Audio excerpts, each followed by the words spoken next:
রাজধানীর mother take Abdul Aziz school and college কেন্দ্রে যেতে চাই। সহকর্মী সুমাইয়া ঐশী সেখানে রয়েছেন। ঐশী, কেমন দেখছেন সার্বিক পরিস্থিতি?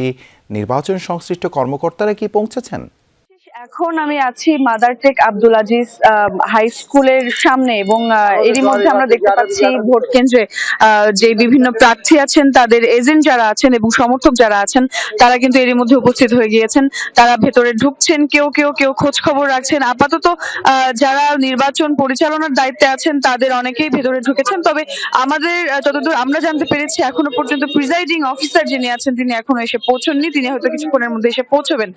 এই যে কেন্দ্রটি, এটি আসলে ঢাকা ৯ আসনের মধ্যে পড়েছে, যেখানে আসলে ধানের শীষের যে প্রার্থী ধানের শীষের প্রার্থী হাবিবুর রশিদ হাবিব এবং ফুটবলের প্রার্থী অর্থাৎ স্বতন্ত্র ডক্টর তাসলিম, যারা এই দুইজন বেশ আলোচিত এই আসনে, আসলে তাদের মধ্যেই মূলত প্রতিদ্বন্দ্বিতা হবে তেমনটি বলা হচ্ছিল শুরু থেকে। তবে অন্যান্য যারা প্রার্থী আছেন, তাদের যারা এজেন্ট বা তাদের যারা সমর্থক আছেন, সবাই সমানভাবে প্রত্যাশী। কিছুক্ষণ আগেও কিন্তু আমি এখানকার যারা সমর্থক আছেন এবং যারা এজেন্ট আছেন তাদের সঙ্গে কথা বললাম। তারা কিন্তু সুষ্ঠু একটি নির্বাচন হওয়ার ক্ষেত্রে পুরোপুরিভাবে আশাবাদ ব্যক্ত করেছেন আমাদেরকে।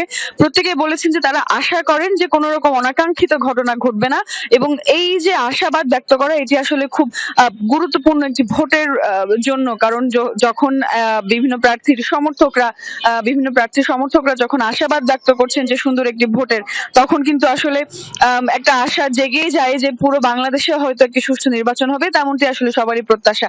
এই যে এই আসনে আসলে 4,63,000-এর কিছু বেশি ভোটার আছেন।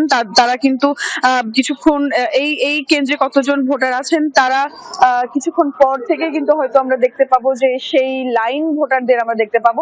এবং এরপরই আসলে ধানের শীষের যিনি প্রার্থী হাবিবুর রশিদ হাবিব, তিনিও এই কেন্দ্রে 8টার সময় ভোটাধিকার প্রয়োগ করবেন বলে আমরা জানতে পেরেছি।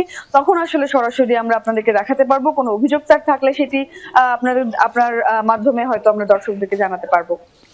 ধন্যবাদ ঐশী যুক্ত হওয়ার জন্য।